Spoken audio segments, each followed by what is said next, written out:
Sunset high and I'm by your side. Blood rush in a hazy glow. My hands to the bones. Loose up.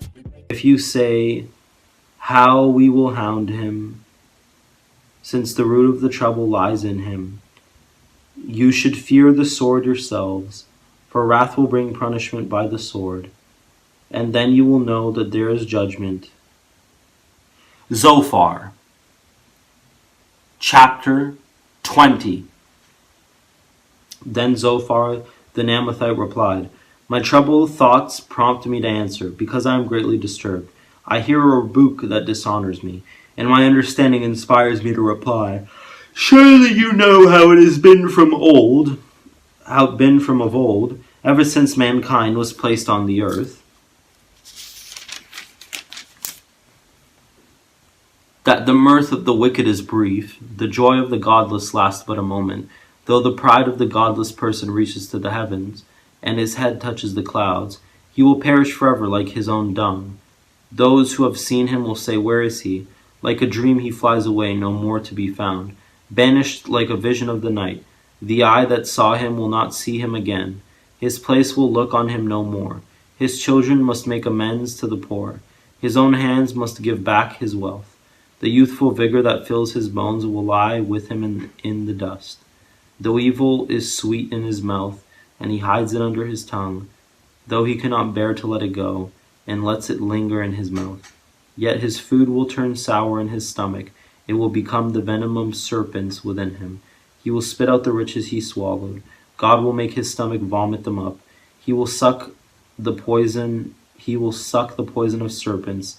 The fangs of an adder will kill him. He will not enjoy the streams, the rivers flowing with honey and cream. What he toiled for he must give back, uneaten. He will not enjoy the profit from his trading, for he has oppressed the poor and left them destitute. He has seized houses he did not build. Surely he will have no respite from his craving. He cannot save himself by his treasure. Nothing is left for him to devour. His prosperity will not endure. In the midst of his plenty, distress will overtake him. The full force of misery will come upon him. When he has filled his belly, God will vent his burning anger against him, and rain down his blows on him. Though he flees from an iron weapon, a bronze-tipped arrow pierces him. He pulls it out of his back, the gleaming point out of his liver. Terrors will come upon him. A total darkness lies in wait for his treasures. A fire unfanned will consume him and devour what is left in his tent. The heavens will expose his guilt. The earth will rise up against him. A flood will carry off his house, rushing waters on the day of God's wrath. Such is the fate God allots the wicked, the heritage appointed for them by God. Chapter 21. Job. Then Job replied, listen carefully to my words. Let this be the consolation you give me. Bear with me while I speak, and after I've spoken, mock on. Is my complaint directed to a human being? Why should I not be impatient? Look at me and be appalled. Clap your hand over your mouth. When I think about this, I am terrified. Trembling seizes my body. Why do the wicked live on, growing old and increasing in power? They see their children established around them, their offspring before their eyes. Their homes are safe and free from fear. The rod of God is not on them. Their bulls never fail to breed.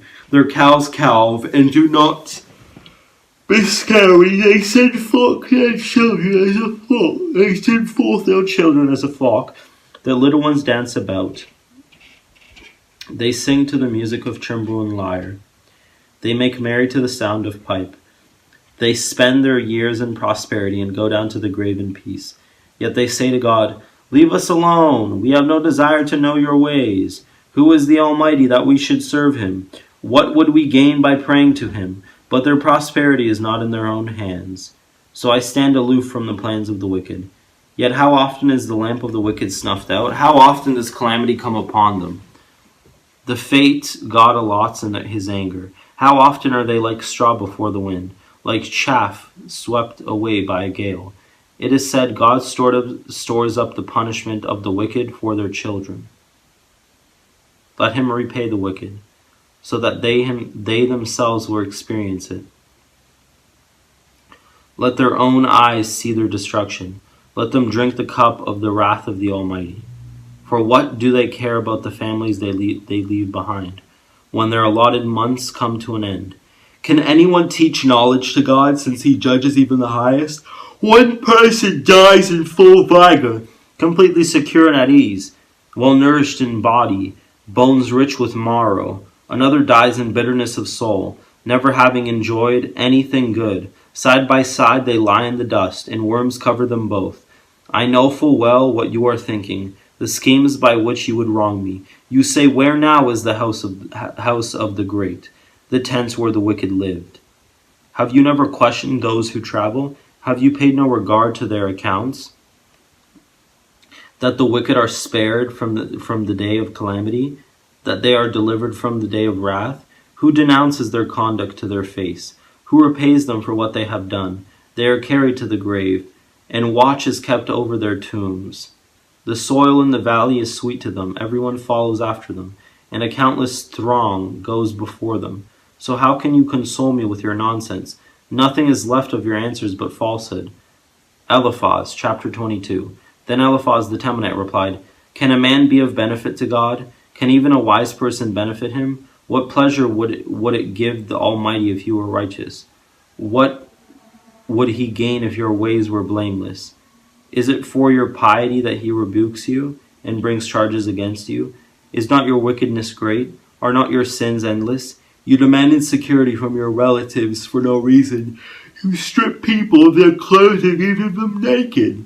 You gave no water to the weary, and you withheld food from the hungry.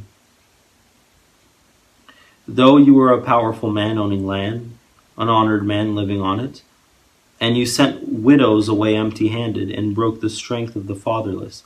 That is why snares are all around you, and why sudden peril terrifies you. Why it is so dark you cannot see, and why a flood of water covers you.